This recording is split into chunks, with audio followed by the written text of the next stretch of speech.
Peace and power. We are back with ReadYO Radio. That's ReadYO Radio on urbannationradio.com. Tuning in live. That's urbannationradio.com/live. Feel free to post and comment your thoughts and ideas on this powerful information. We already learned about the Brink Force, energies feeding on us, feeding on humans, how fast light travels, how fast thought travels. My bad. I'm gonna let y'all take it away. We talked about the moon and the earth dancing, and really, but how is the cosmic dance that we're really living in, and about the fact that if we don't meet the energy that is coming out of something equal or opposite, it'll proceed. So this is what I believe we're all, most beings here are born now are here to do, is to change the current path that we're on. Dr. B, you with us still? I'm right here. Can you hear me? Yes. I had a question. I was watching one of your videos, and you talked about the relationship between spiral and spiritual. Could you tell our viewers about that? Well, the word spirituality comes from the word spiral. Spiral is a shape. The golden mean is a spiral. The golden mean is the way you measure a spiral. When we grow and expand, we don't stay in the same place. We do new things, go new places, learn new things, have new experiences. We begin to expand what may have started out as a circle, and we spiral. It's like a spring. It's getting bigger and bigger. That's spirituality. True spirituality means that you are growing and expanding constantly, and you're not staying the same, like nature. Okay? We're coming out of winter now. We're going into spring. I may not feel like that in Detroit from what I saw on the news, but here in Atlanta, we're starting to see signs of spring. The cardinals are out. The birds are coming back. And what's happening is the leaves are not growing in the exact same position on the branches. You see, the leaves won't be the same. The leaves of last year are gone. They have served their purpose. They understand how to let go. Nature follows the path of least resistance. I need to say that again. Nature follows the path of least resistance. Water does not try to go uphill. The leaves from one summer and one spring don't try to stay all winter. They don't have an ego. And, I want to stay. We're not going to fall. They have to fall. Why is this? Because nature is constantly growing and expanding and changing. It's going through a metamorphosis. If we do not follow nature and constantly grow and expand, we die. We die mentally. We die spiritually. We die physically. People are involved in a process that is not natural for the most part. Not all people, because some people are on this. When we begin to agree that unnatural things are normal, we got a problem. A lot of our practices are not natural. They don't follow the natural flow of nature. So we tend to hold on to ideas. Even when, presented with new evidence, a lot of times we stay stuck on the old stuff because that's what I learned, that's what I know, and I know what I know, and what I know is the truth. But the truth might only be the truth for a short period of time. The true leaf on the tree, as a green leaf, is only true for a season or two. Everything has its season. So when we become on a true spiritual journey, we are growing, we are expanding, we are not staying the same. We're learning new things. A lot of times people ask me about a lecture I did many years ago. And I say, before you even ask the question, I've changed. My ideas have changed. I'm not the same. Before you even ask it, I'm going to give you a different answer than I would have gave you before. In fact, I don't know what I said last week. I don't know what I did. Why? Because I'm living in the moment. Whatever's on my heart at the moment is coming through. At this particular time, there's new light being shed on us. Ra is giving us new light. The rays of energy is bringing new light every second. We're not in the same position in space. We're not in the same position in time. We just went into the photon band. Mm-hmm. If you understand anything about the photon band, then you know we are in the time where we rise. That's a 2,200-year period where we're in this place in space where there's this light. There's like a cloud of ominous light that scientists, it baffles them. But the space itself is glowing. If you look outside at night, it's not as dark because we're in this place of light. Now, what light is information. When we go through this 2,200-year period of light, we're receiving a new download, new information. So it's like the leaves of the tree fall. So we have to let go of the old us so we can get the downloads of the new us. We're being renewed. We are becoming the new beings. We are the new beings. The new beings. You see? But we need to have new beginnings, and we can't hold on to so much stuff from the past. What had happened to us? Yeah, a lot of things happen. But what's going to happen now is based on what we do. So true spirituality is growing and expanding and letting go. Looking at our enemies and saying, look, I have a part in that. It's in me. If you're still angry, it's in you.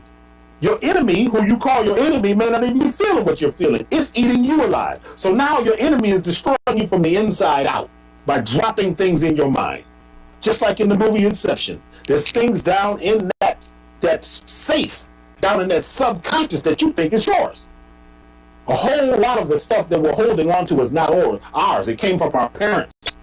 It came from their parents and their parents and their parents. We're sitting at the top of the pyramid. We are the chief cornerstone. You see, what we do is going to make the difference. How we act, how we talk. So to be spiritual means to change and to grow and to expand and to let go. I say.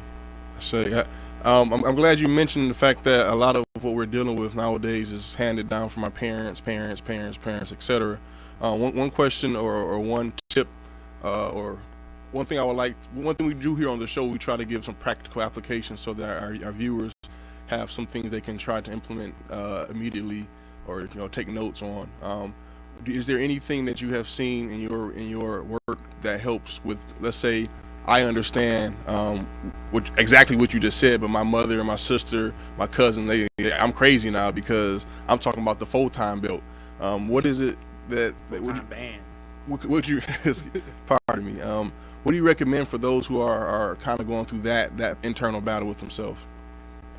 Well, let's say you have a relative, a loved one, and it's a challenge with this particular person because you dress different, you wear different clothes now. They look at you funny because they come from a different place than you. And they're talking about how you didn't grow up with all that. How come you're talking all that kind of talk? And we grew up in the church and you don't come to church anymore. These people could seem to be antagonizing you.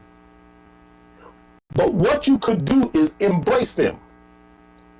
So I'm going to show you how to change the energy of a situation. The person who you're having the most issues with, you walk up to them. You look them in the eyes. Your chin needs to be level. Your eyes are focused straight forward. And you grab them and you hold them. Now they're going to wonder what the heck is going on. And you, heart to heart, you hold them. So that means you go to their left. So you're going to lean to their left shoulder. And you hold them tight. And you connect with their space, with their heart space, their energy. And when they try to get away, you just keep on holding them. What this does is you just change the relationship between you and that person. You connected to them in such a way where your energies have merged for a quick second. And now the relationship changes. Because most people are not used to hugging for real. Most people hug real quick and they pat each other on the back, real quick. How you doing? Happy whatever holiday. They're really not trying to have a real connection with you. It's just, this is normal. This is how we do it. Hi. People say, hi, how you doing? But they don't really mean how you doing. Because if you start telling them what you're going through, they walk off. They say, man, he crazy. He got too many problems. But if you truly like to know how I'm doing, then ask me. But if you don't really want to know how I'm doing, just say maybe hi, assalamu alaikum, right on, greetings, or whatever it is. You see what I'm saying? Absolutely. But when we begin to embrace people different and act different, everything changes. That's spirituality. You wouldn't normally do this. You see? You do things that are different. You don't go to work the same way every day. I mean, we learned that growing up. You know, you got to be, you got to be in security mode. You need to be on post. So, if you always go to work, or you go to your girl's house or your homie's house, and you always travel the same route, you're easily traceable. You need to make it challenging for your energy to be traced. So you change up. Sometimes you take the long way home. You begin to do things in a way that change the energy. When you change the energy, you become more spiritual. See, spiritual is not necessarily because you have a certain belief. It's not necessarily because you got crystals now. You got some symbols on the wall and some language that you learned from some ancient people. You go to the meeting, you burn sage. Oh boy, we did a drum circle. That's all good. We're not saying that doesn't have any bearing on your life, because that's got to do with fellowship, being around other people.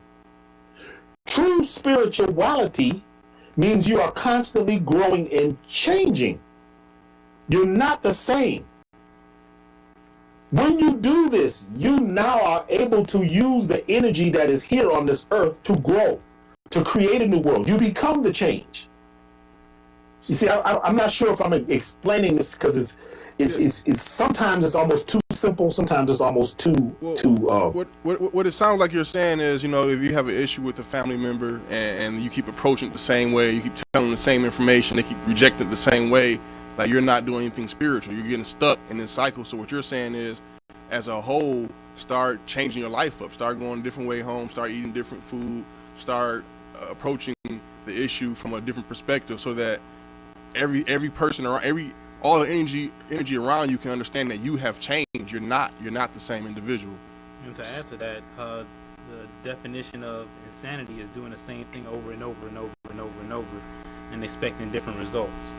So exactly. If you keep having the same conversation with your family member or significant other or whomever, and it's yielding the same results, then you might want to change it up. Do something different, approach it in another way, embrace them. I want to ask a question, follow up to what you were saying, Dr. B. Yes. Because I kind of noticed from the lecture that you gave before, you said this, and I noticed that once you embrace somebody in that way, you kind of take the onus or the burden off of you, and then they have to deal with that themselves. Exactly. Before they had whatever story that they had going on in their mind, or whatever their story was about you and why you are the way you are and what you do. And once you embrace somebody in that way, then it's like it's a whole nother situation. They have to look inside, ask some serious questions. I mean, if you think about it, a lot of times we carry anger from a long time ago, something that happened a long time ago. We still stay there. It's like we're stuck in concrete. It's become fossilized. Now, anger is stored in the liver. If anger is stored in the liver, then the liver is never going to work to its highest potential. Liver problems are one of the biggest issues that we have in our society, because people are angry. Then the kidneys, they hold on to the vibration of fear. You see? The spleen holds on to worry. People are worried, they're angry, and they're fearful. These are three types of filters. One filters blood, one filters the lymph, the others filter. Look at what they do. They're filters. A filter is supposed to filter out things that are no longer needed and let the good stuff go through. That's what the filter does. But if your filter is clogged with emotional trash, then you're going to have leukemia, high blood pressure. You're going to have heart disease. Heart disease is huge. Why? Because people are heartbroken. People have expectations that things are supposed to go a certain way, and they're just not going that way. People are still upset about old relationships that broke up many years ago. They're upset with the parents. My father wasn't home. My mother did this. Think about how many things we have. You see? So we acquire these things, these habits, these ways throughout our life. And they build up. You see? And they become, and when you go through a lot of emotional things, even just being angry all the time, they become physical. So somebody was telling me the other day, said, well, the enemy is this and the enemy is doing this to us, and this person is really angry. This person has a whole host of health issues because they've been fighting and struggling for so long against the system that has made them sick. So the system wins. Do you understand what I'm saying? It's like you internalize the stuff that they drop into you, and we're not able to release it.